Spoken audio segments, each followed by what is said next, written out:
선밀도란 것을 다뤄보려고 하는데요. 자, 이런 선밀도도 마찬가지로 우리가 평균 변화율 또는 순간 변화율과 관련이 있다는 것을 말하려고 합니다. 예제 2번부터는 이제 이런 개념들이 있습니다라는 식으로 간략하게 소개하도록 하겠습니다. 책에 보면 저자가 예를 들어 해서 수치를 구체적으로 집어넣는데요. 그런 것들은 여러분들 교재를 넘기면서 보면 충분히 이해할 수 있을 거라 생각해서 어떤 분야에 어떻게 응용되고 있는지 간략하게 소개하는 식으로 설명하도록 하겠습니다. 우선 선밀도는 보다시피 여기 M은 질량이고요. 요 L은 길이를 나타내요. 그래서 예를 들어서 단위 길이당 그 도선의 질량이라든가 이런 것들을 계산하려고 하는데요. 이것을 우리는 선밀도라고 얘기를 합니다. 보통 그리스 문자 로를 많이 써서 밀도를 나타낼 때 사용하는 고유의 기호로 표시하도록 하겠습니다. 선밀도 로는 만약에 균질하다면 질량을 그 단위 길이당 질량으로 비율로서 선밀도를 정의하도록 하겠습니다. 자, 균질하다는 가정하에서고 만약에 균질하지 않으면 어떻게 될까요? 라는 문제가 생기죠. 자, 균질하지 않았을 경우입니다. 예를 들어서 물체의 위치에 따라서 질량이 다 다를 경우를 생각해 보려고 하는데요. 자, 이런 도선 같은 경우가 있다고 볼게요.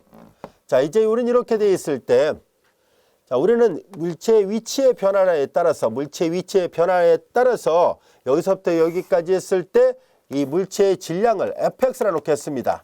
자, 이제 이와 같이 물체의 질량을 fx 이렇게 표시한다면 위치가 달라질 때마다 이 일정한 상수가 나오지 않고 그때그때 질량 함수가 위치에 따라서 달라진다라고 가정을 해보겠습니다. 자, 그럼 이렇게 되어 있을 때, 즉 여기가 균질하다면 이게 상수인데 균질하지 않은 경우예요. 그러면은 우리는 평균 밀도라는 것을 어떻게 정의할 수 있겠습니까? 라는 얘기인데요. 자, 여기 어딘가에 x1부터 여기 어딘가에 x2까지가 있을 때 여기서부터 여기까지를 x2-x1이라 하고 그때 질량 함수를 생각합니다. 그러면 fx2-fx1 이렇게 되는데 그 지점에서 두 지점에서의 질량이 차를 계산한 건데요. 이것은 m equal fx로 표시했었으니까 요거는 질량의 그 두 지점에서의 질량의 차를 나타내잖아요. 요거는 두 점의 위치를 나타내고 이렇게 됐을 때 이것을 우리는 앞으로 평균 밀도라 하겠습니다 하는 얘기고 이 평균 밀도에다 극한을 취해보려고 합니다. 여기다 리미트 델타 x가 0에 가까워지는 거예요. 즉 x2가 한없이 작아져서 x1에 가까워지는 그 순간의 밀도를 계산하려고 합니다. 만약에 이 극한이 존재한다면 이 극한 값을 우리는 순간이란 말을 생략하기도 하고 순간 선밀도 x equal x1에서의 순간 선밀도라고 약속을 하도록 하겠습니다. 그리고 델타 x분의 델타 m의 극한은 보통 라이프니츠 기호를 써서 본다면 dm dx를 나타내기도 합니다. 자, 이해가 됐죠? 그래서 결과적으로 평균 변화율과 순간 변화율이 이렇게 밀도 함수를 놓고 다룰 때는 평균 밀도라는 말과 선밀도라는 말로 표현이 바뀌어질 수 있다라는 것을 알게 됐습니다. 관련된 교재에 있는 예문을 생략하도록 할게요. 자, 이번에는 예제 3번 보겠습니다. 역시 물리학 분야에서 사용하는 평균 전류라든가 순간 전류라는 개념을 생각을 해보려고 합니다. 자, 이제 우리는 어떤 도선 위를 이렇게 전류가 흐른다라고 가정하겠습니다. 그럼 이 도선 안에 전하가 있겠죠. 자, 전하의 움직임을 이렇게 생각했다고 보겠습니다. 교재에 보면 역시 그림이 있습니다. 어느 특정한 지점을 통과할 때 전자의 흐름, 이동 같은 것을 생각하고 있는데요. 자, 이제 우리는 특정 위치에 있을 때 그때의 전하를 나타내는 것을 우리가 Q라 표시를 해보도록 하겠습니다. 그 위치에 따른 X라 할게요. 전하 양을 이렇게 fx로 표시한다고 가정했을 때 우리는 평균 전류라는 것을 어떻게 계산할 것입니까? 하면 앞에서 했던 것과 비슷해요. 자, 일정한 도선의 길이를 x1부터 x2라 잡았을 때 이제 우리는 요거는 이제 그 시간으로 표시하는 게 낫겠네요. 일정 시간이 지남에 따라서 전하의 움직임이 생겼다고 가정했을 때 t로 하겠습니다. 독립변수가 지금 t로 돼 있으니까 t로 맞춰서 표시하도록 하지요.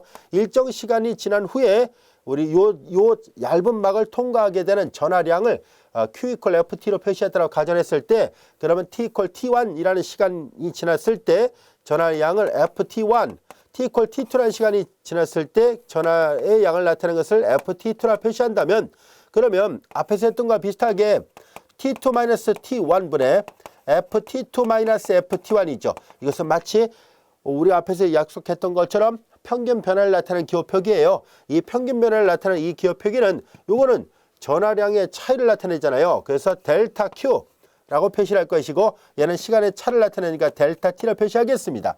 그래서 우리는 이것을 여기서 설명한 것처럼 평균 전류라고 말을 하겠습니다 라는 얘기고요. 자, 여기에서 아주 짧은 순간에 이 평균 전류의 극한값이 존재하는지를 알아보겠습니다. 그래서 여기다 리미트 델타 T를 0으로 보내겠습니다. 리미트 델타 T를 0으로 보냈을 때 이 극한이 만약에 존재한다면 라이프니츠 기호 표기로 얘는 dq, dt로 표시하기로 약속을 하고 이것을 순간 전류라고 하겠습니다 라는 얘기예요. 이해되겠죠? 그래서 자, 이제 이렇게 해서 우리는 평균 전류라는 용어라든가 그 다음에 순간 전류라는 용어를 이와 같이 단위 시간당 그 전하량의 변화를 통해서 확인해 볼 수 있었습니다. 자, 이번에는 또 다른 분야에서 어떻게 활용될 수 있는지를 한번 보도록 하겠습니다. 자, 이번에는 화학 분야에서 사용하는 개념인데요. 자, 다음 같은 반응식을 생각해 보려고 합니다. 어떤 두 개의 반응 물질이 결합을 해서 하나의 생성 물질을 만들었다라고 가정해 보겠습니다. 그래서 이제 화학적인 기호 표기로부터 뭐 예를 들어 우리 교재에 보면은 뭐 예를 들어서 뭐 수소 분자와 산소 분자 뭐 해가지고 뭐가 결합된다, 물이 나온다 이렇게 해서 표현이 돼 있잖아요. 그런 것처럼 이와 같은 반응식이 주어져 있었다라고 가정하겠습니다. 자, 이제 우리는 반응 물질, 이걸 생성 물질이라고 하거든요. 이렇게 되면 여기를 생성 물질. 이 두 개를 반응 물질이라 얘기를 합니다. 자, 이제 이와 같이 화학 분야에서 이와 같은 반응식이 주어져 있을 때 그 다음에 우리는 이제 여기에서 생성 물질의 농도를 생각해 보려고 합니다. 자, 두 개 화학식이 결합해서 화학 물질이 결합해서 새로운 생성 물질을 만들어낼 때 여기에서 당연히 농도는 조금씩 증가하겠죠. 새로운 생성 물질을 만들어내면서 농도가 증가할 텐데요. 그러면 그에 맞춰서 반응 물질의 농도는 자꾸 줄어들 수밖에 없습니다. 자, 그래서 우리는 화학식에서 농도는 정의 자체가 리터당 몰로 약속되어 있습니다. 그래서 생성물질 C의 농도를 우리가 보통 C 브라켓 이렇게 표시를 하고요. 반응물질에 대한 농도는 A 이렇게 대괄호로 표시하고 역시 B의 대괄호로 표시하고 이렇게 해서 표현하도록 하겠습니다. 그럼 여기에서 생성물질의 평균 반응률은 앞에서 했던 것과 비슷하죠. 그래서 앞에서 했던 것처럼 이렇게 농도를 표시하는 이 식에 대한 변화를 나타내고 있으니까 델타 C의 생성물질의 평균 반응률은 이렇게 시간에 따라서 이렇게 될 것이고 이 값은 당연히 플러스 형태로 나타나게 돼요. 생성물질이 자꾸 뭔가 만들어지면서 농도는 증가하거든요. 그에 반해서 반응물질은 자꾸 줄어들 수밖에 없어요. 그래서 이제 A의 반응물질 A의 그 평균 반응률 이것은 마이너스가 나와요. 마찬가지로 B도 마이너스가 나옵니다. 그래서 그런 변화가 있다는 것과 그리고 여기에다 리미트를 붙여요. 이렇게 평균 반응률의 극한을 취했을 때 당연히 라이프니츠 기호 표기로 델타를 D로 바꿔놓은 거죠. 그러면 생성물질 C의 순간 반응률이라고 얘기를 합니다. 이 순간 반응률은 플러스로 나오지만 반응물질은 자꾸 농도가 줄어들어서 그래서 단위 리터당 몰의 값이 자꾸 줄어들어서 얘네들은 마이너스가 나와요. 책에 보면 저자가 또 그 밑에 이렇게 얘는 플러스가 나오고 얘는 마이너스가 나오니까 부호를 표시하면서 설명을 하고 있습니다. 한번 읽어보시기 바랍니다. 자, 이번에는 또 이번에는 압축률에 관해서 생각해 보도록 할게요. 자, 이제 여기서 부피는 V로 표시하고 압력을 P로 표시하겠습니다. 그러면 어떤 액체 상태에 있는 또는 기체 상태에 있는 것을 예를 들어서 기체 상태로 보겠습니다. 압력이 세지면 세질수록 어떻게 되겠어요? 기체는 자꾸 응축되겠죠. 그러니까 부피는 자꾸 줄어들어요. 물론 그러면서 폭발력은 더 커지겠지만요. 그래서 지금은 부피와 압력 사이의 관계를 잘 살펴본다면 압력이 커지면 부피는 줄어든다는 것을 알 수 있어요. 그러니까 부피하고 압력은 서로 반비례한다는 것을 알 수 있죠. 자, 그래서 부피는 압력이 커지면 커질수록 줄어든다는 것을 알 수 있습니다. 그래서 줄어들기 때문에 바로 이렇게 압력에 대한 부피의 변화율은 음수가 나왔다는 얘기예요. 커지면 플러스로, 줄어들면 마이너스로 표시하기 때문에 그래서 부피에 대한 압력에 대한 부피의 변화율은 이 도함수 값은 음수일 수밖에 없다라는 것을 알 수 있고요. 자, 이제 우리는 이제 여기에서 등원 압축률이라는 것은 여기 보세요. 마이너스를 붙인 이유는 앞서 얘기했죠. 이 압력이 커지면 자꾸 줄어들기 때문에 마이너스를 붙인 것뿐이에요. 자, 그리고 이건 등원 압축률에 대한 정의입니다. 등원 압축률에 대한 정의인데요. 이게 뭐냐면 부피잖아요. 단위 부피당 온도가 일정하다고 가정했을 때요. 온도가 일정하다고 가정했을 때 단위 부피당 압력이 증가할 때마다 부피의 변화율이 어떻게 될까요? 라는 얘기인데 자꾸 줄어드니까 마이너스 V를 붙여서 표시하겠습니다. 라는 뜻이에요. 아시겠죠? 그래서 잘 알려져 있는 등원 압축률에 관한 일종의 정의 또는 뭐 공식이라고도 볼 수 있겠죠. 그래서 이런 압축률을 다룰 때도 당연히 도함수의 개념이 들어있다는 것을 확인해 볼 수 있었습니다. 자, 이번에는 경제 분야를 살펴보도록, 경제가 아니라 저기군요. 생물학 분야군요. 여전히. 자, 뭐냐면은 어떤 개체수를 좀 생각하려고 합니다. 자, 이제 N equal FT인데요. 일정 시간이 지난 후에 어떤 생명체의 개체수를 N이라고 하겠습니다. 그럼 개체수의 변화를 어떻게 볼 수 있을까 하는 얘기인데요. 일정 시간 간격 동안에 개체수의 변화가 어떻게 되는지를 통해서 개체수의 변화를 보려고 합니다.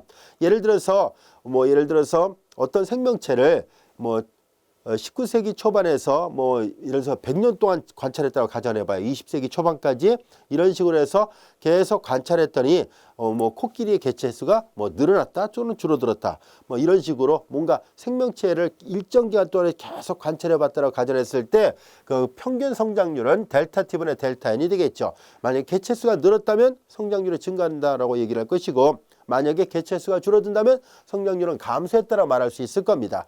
자, 이때 주의할 점은 이 연속적인 함수가 되지 않는다는 사실이에요. 생물학적인 이 개체수의 변화는 여러분들 교재를 보면 알 수 있듯이 저자가 일정 시간 동안에 개체수가 이렇게 늘어나거나 줄고 하는 것을 이렇게 계단 모양으로 되어 있는 불연속적인 여러 개의 함수 형태로 표시를 했었는데요.